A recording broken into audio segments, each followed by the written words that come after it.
Sampurasun. Jumpa lagi dengan saya Herman Jambek. Ya, kali ini saya ditemenin sama anak saya nih, namanya Ajrel Azaki. Ya, ini udah lulus SMA ya. Baru lulus. Kemarin juga saya Pak Ajrel juga sekolahnya di pesantren. Ya sama saya kayak abinya kayaknya, di pesantren juga, saya juga di pesantren. Nah, ini untuk pertama kalinya Ajrel saya ajak konten ini. Badannya malah nyusul, dulu kecil sekarang malah lebih tinggi Ajrel daripada saya. Baru lulus SMA Ajrel ini. Nah, saya sering ngobrol sama anak sendiri, sharing apa, kadang-kadang sharing tentang buku yang berkualitas atau tentang ilmu pengetahuan. Nah, kali ini kita akan membahas tentang kenapa uang itu harus kertas. Tapi sebelumnya seperti biasa, jangan lupa kopi. Ketika otak perlu inspirasi. Nah, seiring dengan kebiasaan kita ya, dimana sehari-hari kita kan beli, misalnya saya beli rokok nih, rokok Sampurna, harus beli pakai uang. Apa-apa selalu pakai uang. Dan kenapa nih uang apa namanya, standar uang ini kenapa harus kertas gitu? Padahal ini kertas, hanya kertas lah gitu. Dan kenapa kita dan hampir semua orang di seluruh dunia menyatakan bahwa ini uang gitu? Padahal ini di sini contohnya, di sini nih ada apa namanya, tisu nih. Kalau kita lihat misalnya ini kertas, ini uang kertas 20.000 ya kan dia. Nah, ini kertas juga kan, tisu. Nah, tapi kalau misalnya contoh lah, misalnya Abi nih bakar uang kertas ini, masalah nggak? Nggak masalah. Terus ada nggak perasaan aja sayang? Enggak kan, biasa aja kan. Uang kertas, ini kertas padahal ini juga kertas, tapi sudah diberi cap nilai sama dikasih apa ini namanya, bank sertifikasi. Ya, sertifikasi lah. Tapi kalau saya bakar uang ini, bukan hanya masalah sayang gitu uangnya, tapi juga memang Abi juga nanti dapat masalah. Karena apa? Ini bukan milik Abi, ini milik pemerintahan yang dipinjamkan pada rakyat. Karena ada sertifikasinya tadi. Iya. Ada undang-undang juga. Nah, sekarang misalnya Abi nyetak ini nih, nyetak uang, nyetak kertas ini gitu, misalnya jadi uang kayak gini, tisunya misalnya, atau bukan tisu lah, dengan kertas yang kualifikasinya sama kayak kemarin kejadian di mana sih? Di Magelang. Bukan, yang di Makassar. Makassar. Universitas UIN. Kurang tahu lagi.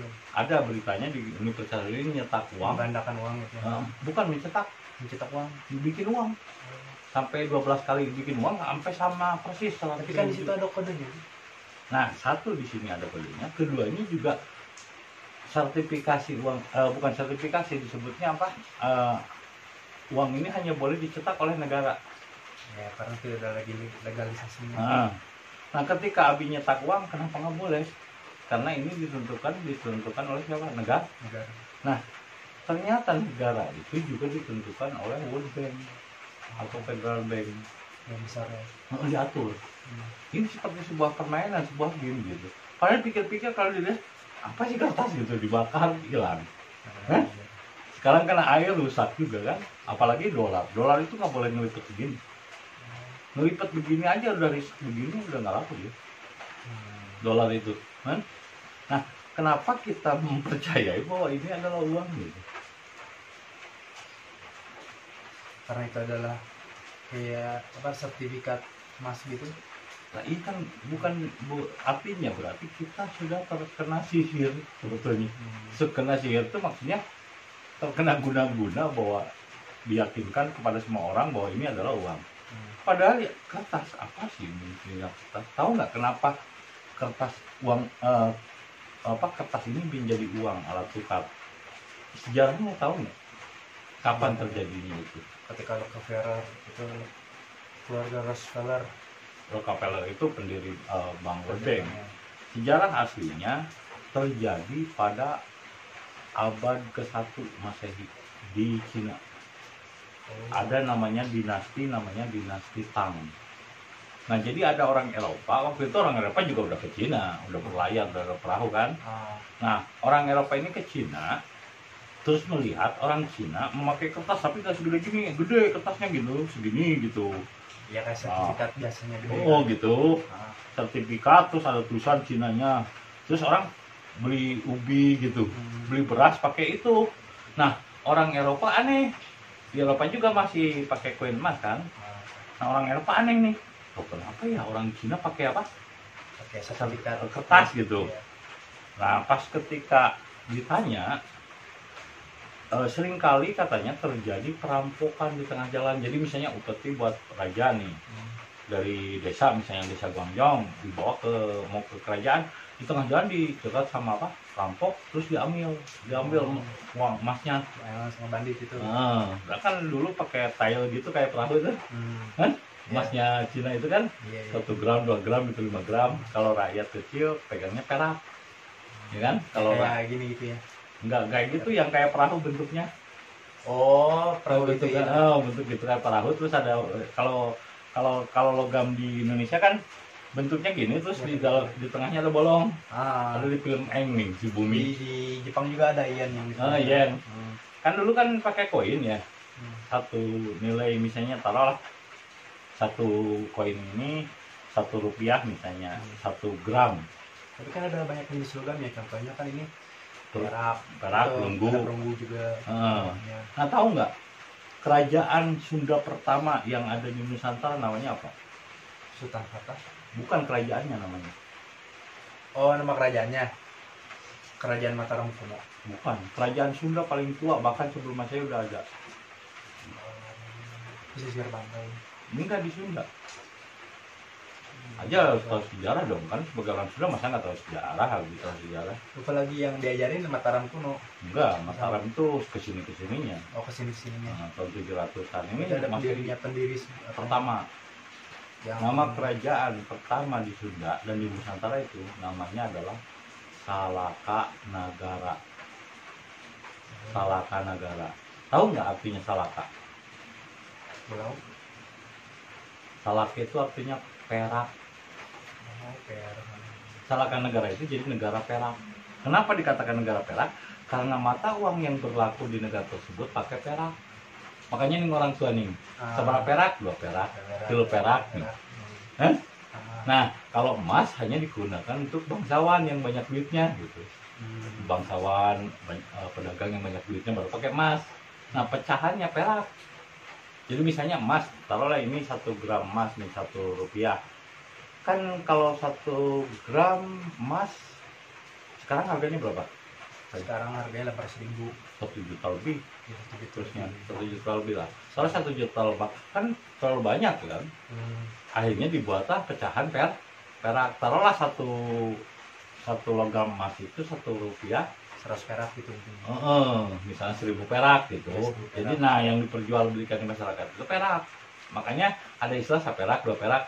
Karena memang negara kita namanya dulu negara Salaka Negara. Jadi mata uang yang berlaku itu adalah logam. Nah, sekarang keuntungan logam ya sama kertas. Ini nilainya menurut aja tinggian kertas apa tinggian logam? Kalau secara ya logam.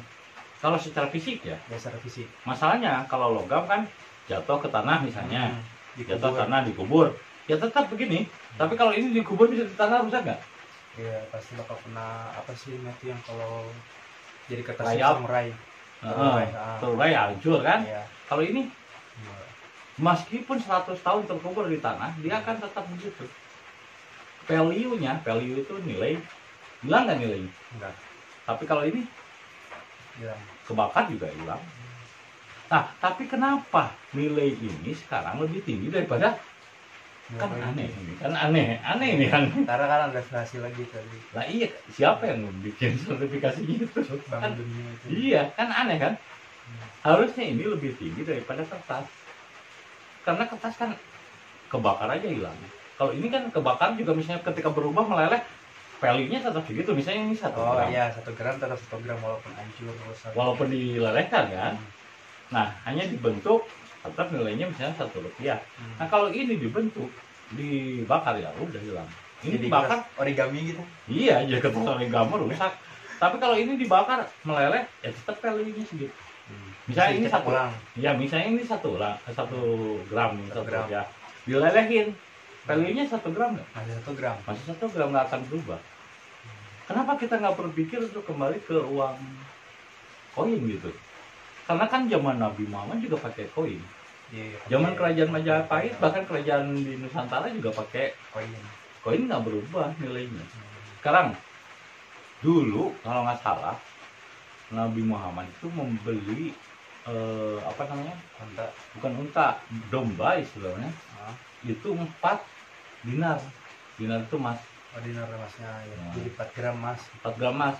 Nah sekarang kalau dirupiahkan 4 dinar, satu dinarnya berarti berapa 1 1 gram? gram emas. Berapa harganya? Nah, 1 juta lah. 1 gram emas. 1 juta lebih. Nah, berarti 4 juta. Iya, Nah sekarang harga domba berapa? Iya, Sama. Value-nya sama nggak? sama. Tapi nilainya kecil, cuma 4 dirham. Asalnya kalau dirham itu Rp1 gitu, Iya, iya. 4 rupiah. rupiah. Sekarang kok jadi 4 juta? Berarti 40 lembar 100.000 ya, Pian. Jadi 4 juta rupiah. Berarti disadari atau tidak, dengan beralihnya dari logam ke apa? Ke kertas, kita udah dicuri value-nya. Iya. Ngerti nggak? Maksudnya yang dicuri adalah value, nilainya. Ini jadi banyak. Misalnya kalau ini Rp1, 1 gram emas, ini kok kertasnya jadi 1 juta kan udah value-nya hilang. Iya. Misalnya dulu beli kambing itu cuma Rp4, Rp4 emas. Sekarang berarti 4 juta Lebih rupiah, 4 juta lebih rupiah. Ini dari 4 ke 4 juta. Taruhlah 1 gramnya per 1 juta. Dari Rp4 ke 4 juta kan kita udah kehilangan nomor. 4 juta banyak banget nolnya. Harusnya ini beli domba itu Rp4. Harusnya aja misalnya beli rumah itu Kalau Rp1 1 gram emas. harusnya misalnya beli mobil itu misalnya Rp2.000. Oh. Iya kan? Sekarang jadi berapa? Misalnya Rp200 juta. 500 juta. Berarti disadari atau tidak, kita dihipnotis jadi kehilangan value Dalam waktu.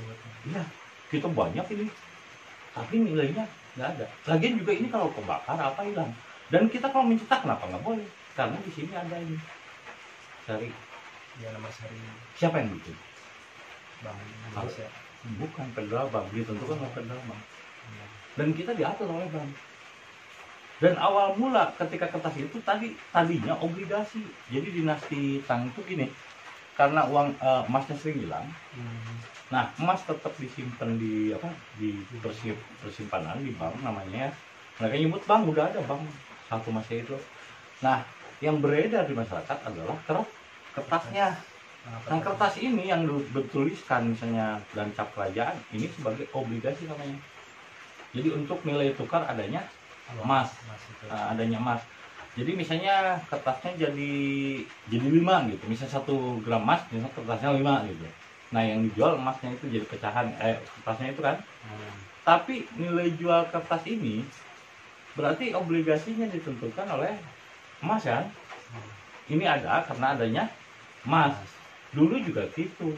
Zaman tahun 45, tahun 50 Bank Indonesia itu mencetak dengan adanya emas yang ada di negara Indonesia.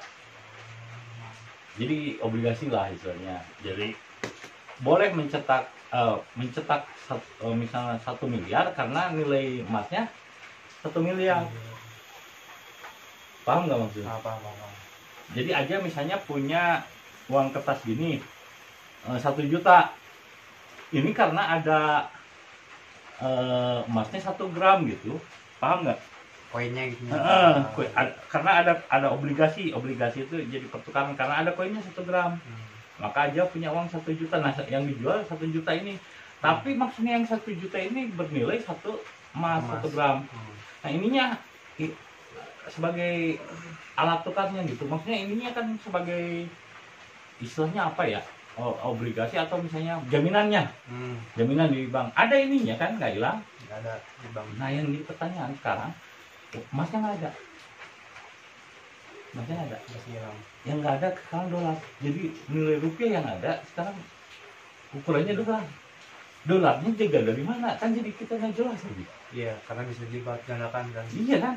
Nah, ternyata akhirnya konsep pada dinasti Tang ini dibawa sama Amerika, sama orang-orang Yahudi, bukan Yahudi sih, organisasi Freemason.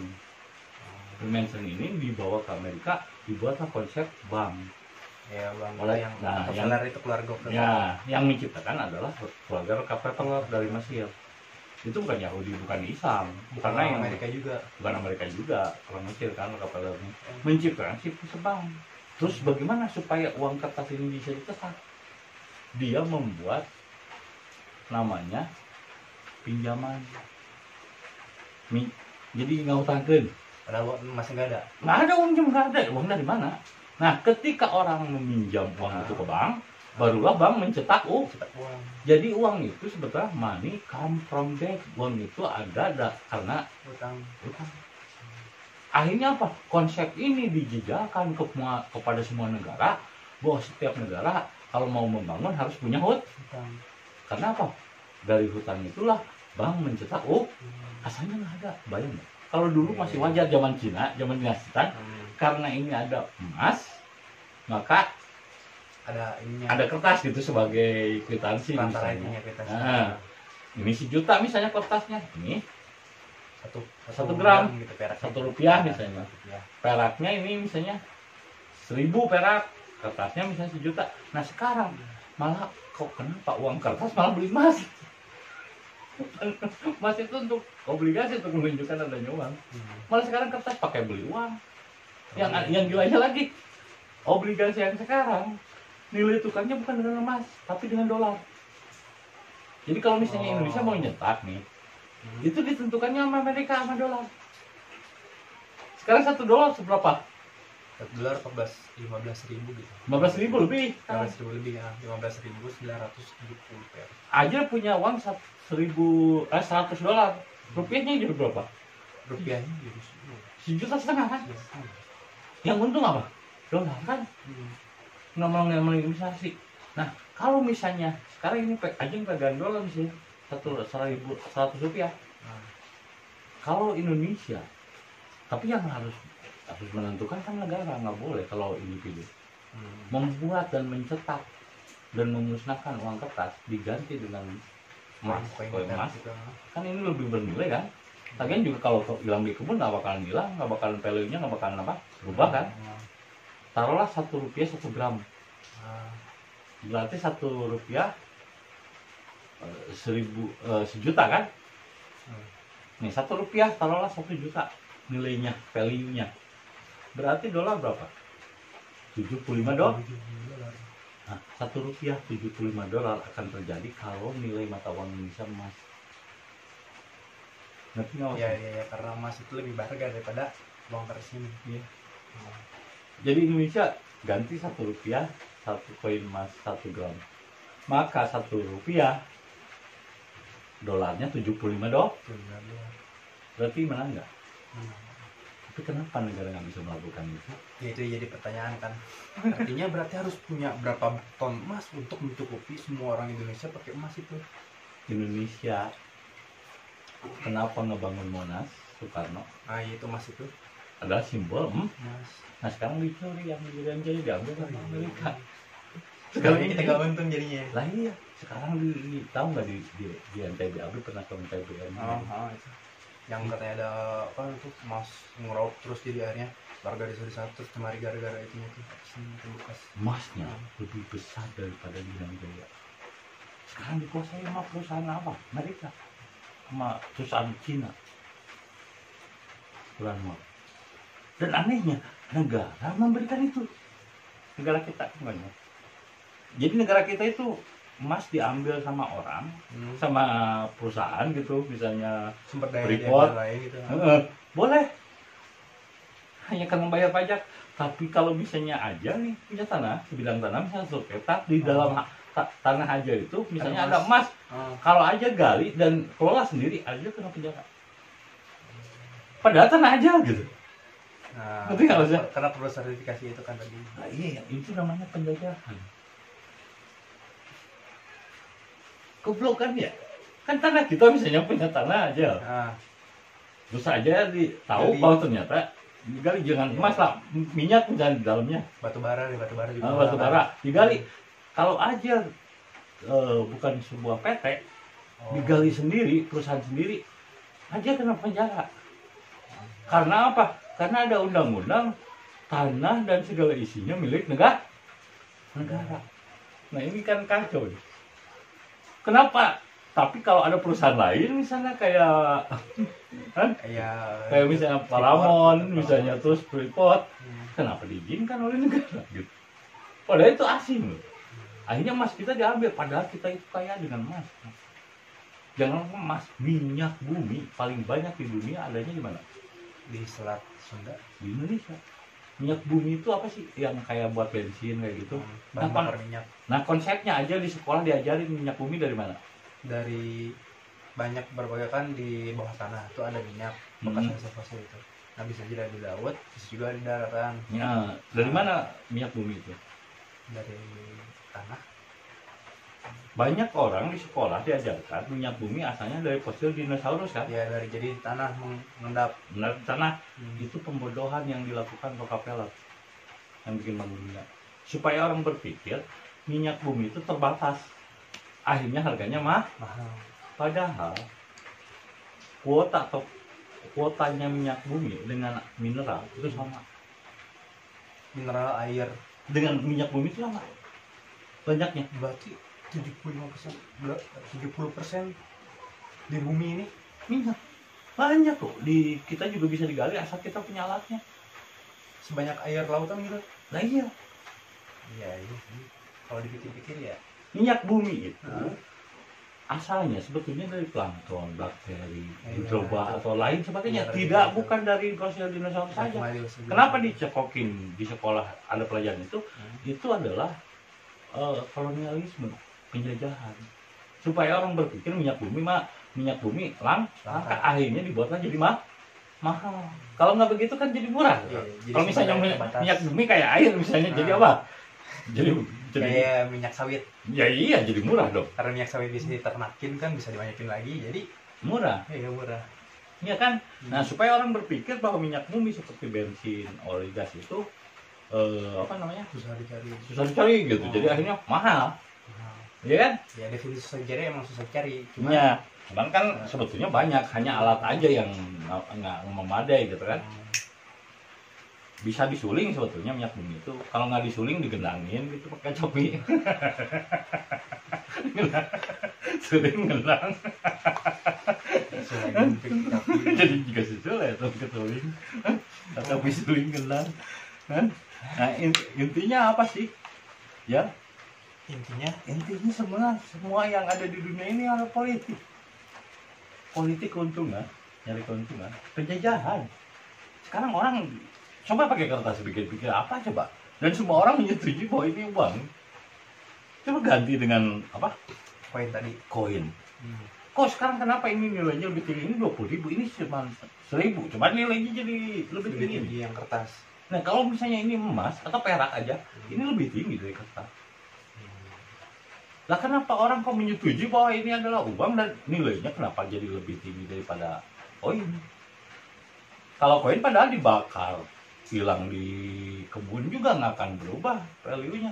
Tapi kalau ini kebakar, kena rayap aja ya udah, sobek aja udah nggak berharga.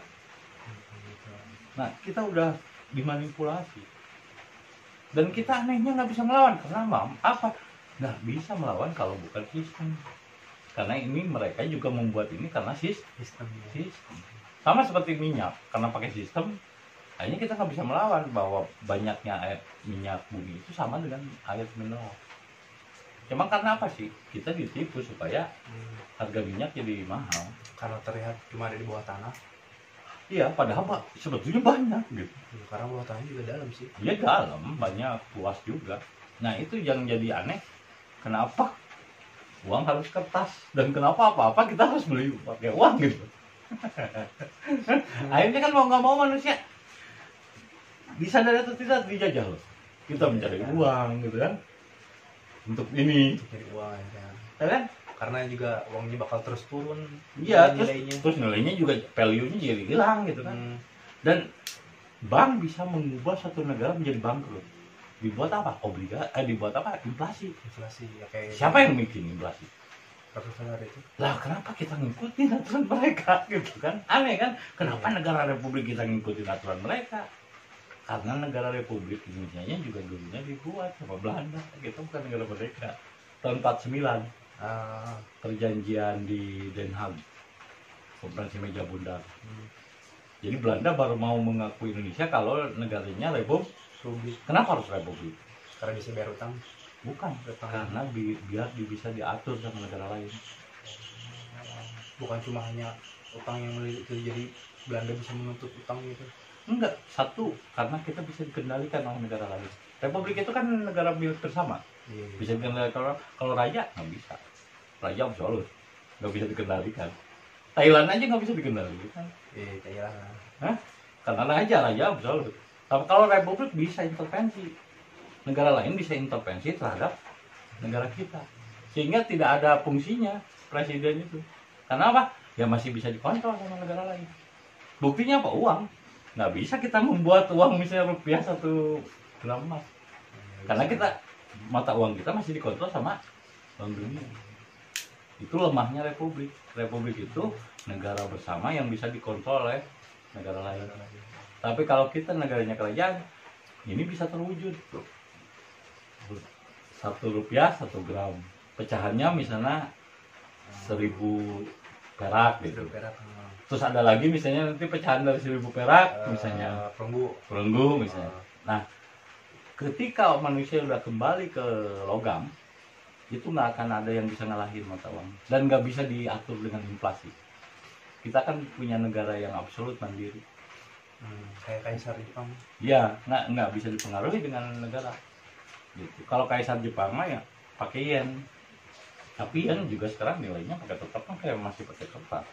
Itu mungkin kayak kredit mungkin itu. Yen juga kan, walaupun dia kertas, tapi kan dia kayak contohnya kredit kan.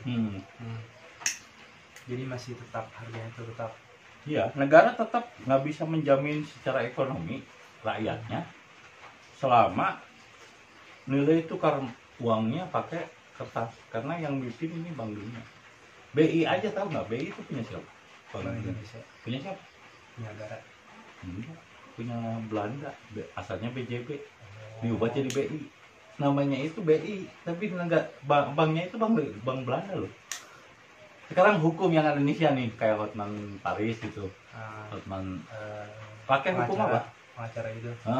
Dan hukum yang berlaku di Indonesia hukum apa? Hukum internasional. Bukan, hukum Justinian. Justinian. Hukum Belanda. Belanda itu. Iya. Kita itu pakai hukum Belanda. Banknya juga bank Belanda. Berarti kita negara mana? Kita itu negara persemakmuran Belanda, Republik masih Hindia Belanda. Masih Hindia Belanda. Rakyatnya Indonesia aja yang masih negara merdeka. Merdeka dari mana? Merdeka itu tahun 45 dinyatakan kemerdekaan bangsa Indonesia. Udah ada Republik belum? Belum ada, masih bangsa Republik. Yang berjuang itu apa? Bangsa kan? Yang dijajah Belanda dulu apa? Raja, bangsawan. Nah, kalau Belanda tidak mau mengakui bahwa mereka menjajah, wajar. Karena Belanda memang tidak pernah menjajah Republik Indonesia. Kapan nih Belanda menjajah Republik? Republik adanya tahun 49 kok. Pas Konferensi Meja Bundar. Jadi Belanda nggak pernah menjajah Indonesia nggak pernah, belum ada kan Indonesia. Waktu dulu kan adanya Nusantara. dan adanya kerajaan. Kerajaan. Yang dijajah Belanda berarti apa? Kerajaan. Kerajaan. Yang dijajah Belanda adalah Nusantara, yang dijajah Belanda adalah kerajaan. Sehingga Belanda ketika menyatakan saya tidak pernah menjajah Indonesia, benar nggak? Benar. Akhirnya pada konferensi meja bundar yang seharusnya Belanda bayar hutang ke Indonesia, malah Indonesia yang bayar hutang bayar ke Belanda. Karena apa? Loh, kan Belanda melakukan kejahatan Indonesia, cuman karena ganti namanya jadi Republik, jadi Indonesia, Belanda malah Indonesia yang bayar ke Belanda, kan konyol. Karena apa? Karena Indonesia tetap dijajah Belanda dengan menggunakan Republik Indonesia, dan kita masih menggunakan uang kertas. Itulah yang aneh. Kenapa kok orang nilai uang kertas lebih tinggi daripada logam? Harusnya logam itu lebih tinggi loh. Karena ini nggak akan mengalami perubahan. Kalau ini kan berubah. Nah itu makanya kita itu negeri dongeng yang kacau ya. Kita masih mudah dipelintir, mudah dijajah, mudah di rakyatnya itu mudah digiling gitu. Dan kita mau nggak mau ya terpaksa lah.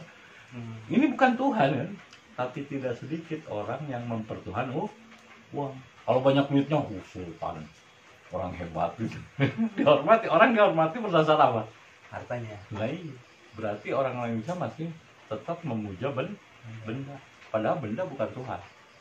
Tapi kenapa banyak orang yang mempertuhan benda? Nah, itu aneh. Jadi artinya berarti Indonesia itu belum ketuhanan yang Maha Esa. Berarti nomor satu baru apa Indonesia itu sekarang? Keuangan yang maha kuasa. Bukan ketuhanan yang Maha Esa, tapi keuangan yang maha kuasa. Jadi belum menyadari bahwa ini adalah buatan manusia dan kita bisa melawan, tapi nggak bisa melawan kalau secara individu. Tetap ini harus pakai sistem, karena ini kan pakai sistem juga bang kan. Jadi lawannya harus pakai sistem, harus negara yang bisa mengubah dari kertas ke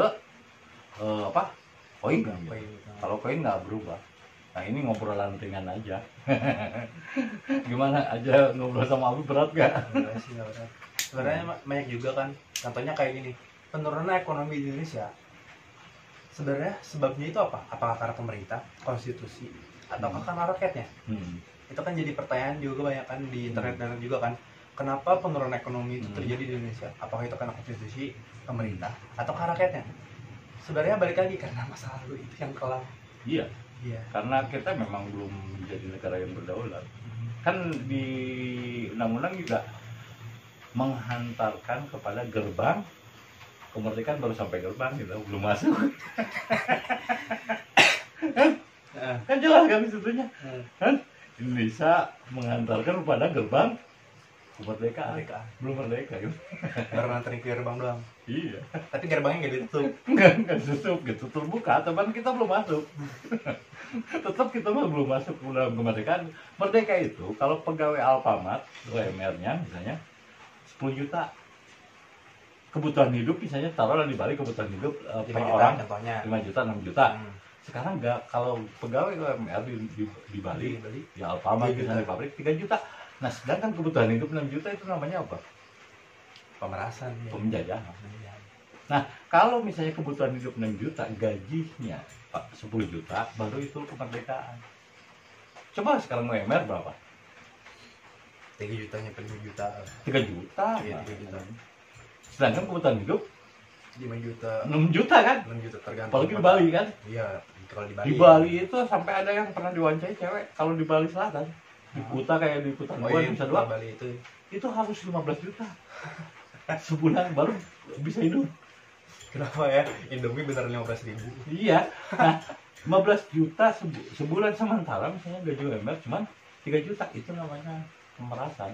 Iya. Jadi kalau gaji setiap karyawan 10 juta, UMR 10 juta, barulah Indonesia merdeka. Kalau masih gaji UMR 3 juta, ya itu namanya penjajahan. Jadi Indonesia belum merdeka, baru sampai kepada gerbang. Terlebih kalau kita masih mengikuti sistem Bank Dunia dan masih menggunakan kertas sebagai uang. Padahal ini nilai sama, pikir-pikir ini sama kertas, ini kertas. Oh, kenapa kita percaya bahwa ini adalah uang dan dijadikan alat tukar? Nah, kita harus merenung kembali. Ini bukan apa-apa, supaya kita kembali kepada diri. Ya, kita menyadari diri kenapa kita harus dijajah sama uang. Kita kan harusnya merdeka. Jadi artinya kalau kita masih dijajah uang, dijajah dengan UMR, artinya kita masih belum merdeka. Nah, disitulah kita paham tentang kemerdekaan jiwa. Jadi kemerdekaan jiwa bukan hanya fisik, bukan hanya jiwa yang merdeka, aku berserah diri. Tapi kalau misalnya fisiknya juga kita masih dijajah oleh sistem, ya tetap saja bagaimana kita mau tenang, gitu. Dan kalaupun kita tenang, bahagia sendiri, misalnya aja makan sendiri nih, tiba-tiba di luar ada anak yatim piatu misalnya liatin, kalau aja nggak peduli, kira-kira merdeka nggak? Enggak. Namanya merdeka adalah ketika aja makan, lihat anak kecil yang tidak makan, aja harus berbagi dengan orang itu, barulah merdeka. Sejahtera orang lain. Ya, merdeka itu mensejahterakan keadilan sosial bagi seluruh. Rakyat ini. Itu merdeka namanya. Iya. Sekarang udah adil belum? Enggak, bukan UMR 3 juta. Rakyat yang bayar pajak, wakil rakyat yang enak. Iya, itu bukan keadilan sosial itu namanya. Keadilan sosial itu kalau misalnya kita gaji 10 juta, yang lain juga 10 juta, itu namanya keadilan sosial. Walaupun misalnya strata tetap ada, tapi setidaknya jangan sampai misalnya pegawai DPR gaji 80 juta, UMR gaji 3 juta, gitu kan nggak seimbang. Minimal UMR gajinya 10 juta lah gitu, atau 5 juta lah. Mungkin kalau yang aja pahamin, bisa aja ketetapan UMR masih segitu, contoh 3 juta. Cuman diturunin apa? Inflasi dari ekonomi itu Iya, sendiri. tapi kan nggak bisa. Kalau masalahnya ini dikontrolin dulu. Yang harus bisa menentukan itu siapa? Negara. Negara harus mengganti mata uang kertas menjadi emas. Kalau ini 1 gram emas, 1 rupiah, maka nilainya 1 rupiah menjadi 75 dolar. Ya, itu juga termasuk sih dalam uang. Iya. Tapi kalau dari sini kan sumber dayanya juga perlu. Oke. Kayak contohnya di Thailand. Heeh. Di Thailand katanya kan rupiah itu lebih tinggi ya daripada baht. Baht ya. Nah, tapi di Thailand itu kalau aja pernah dengar dari gua aja, katanya 10.000 itu bisa beli belanja-belanjaan yang kita biasa beli itu. Iya, kan masalahnya kan ininya, apa? Nilai belinya. Ya, sumber dayanya turun rendah. Iya, gitu. Kalau di sini naik.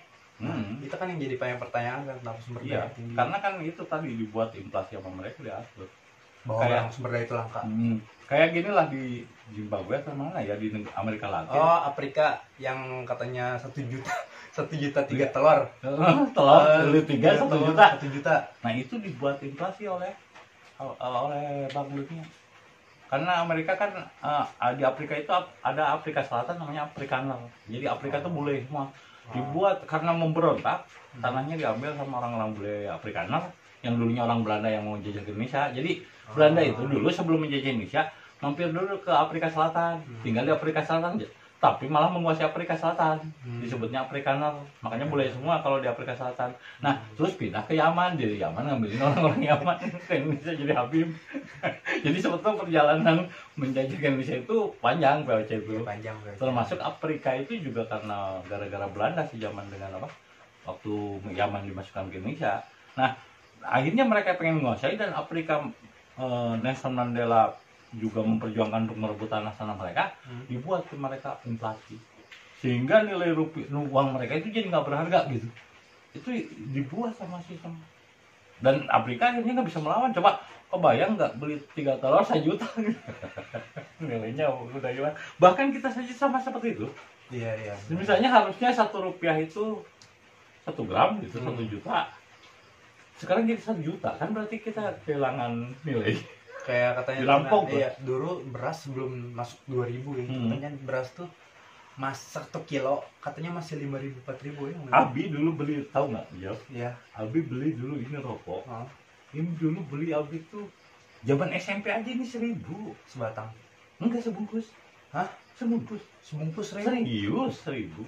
Beli Tapi- beras itu cuma 200 perak Tapi selebih. ngerasain sih waktu gudang garam dari 20.000 tiba-tiba sekarang jadi 27. Iya, ini aja 1.000 dulu.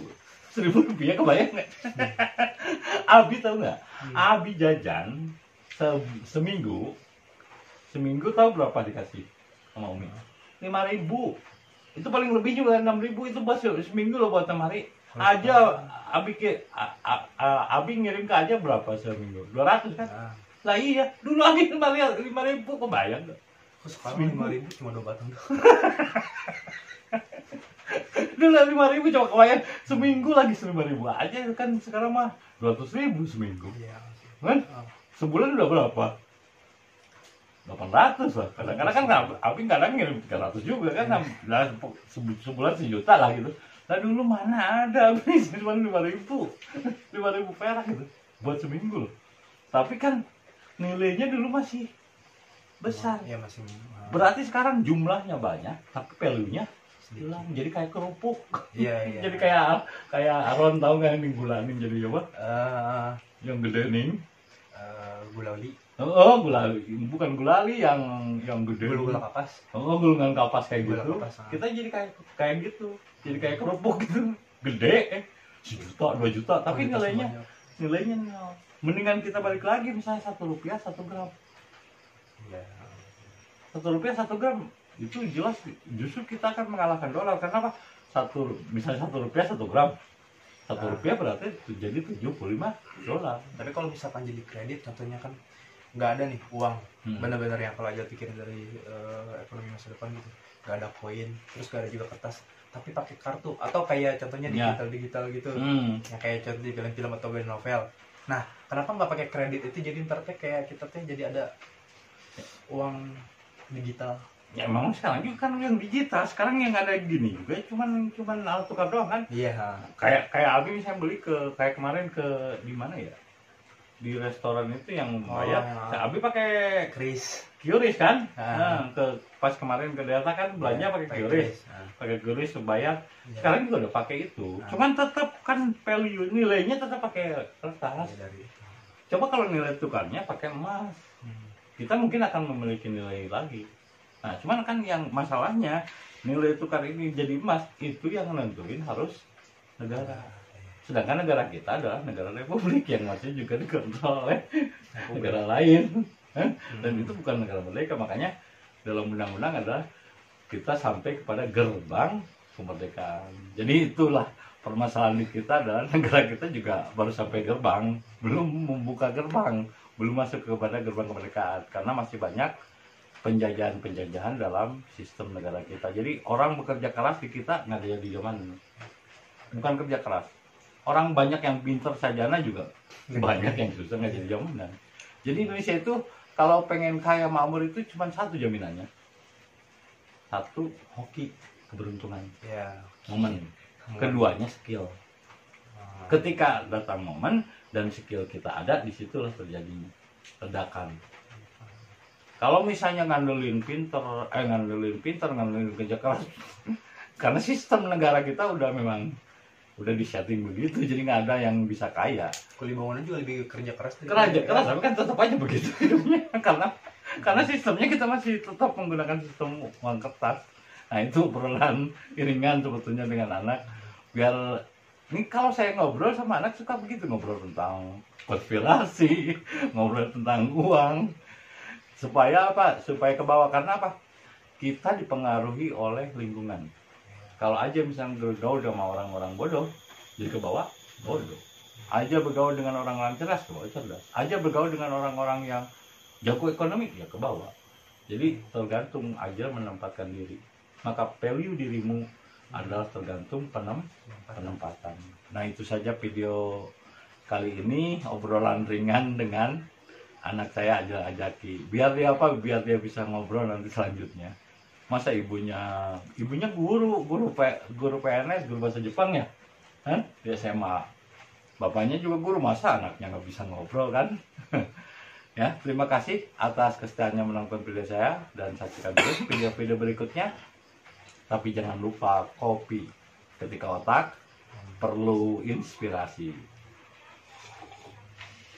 Sampai jumpa lagi pada video berikutnya. Sampurasun.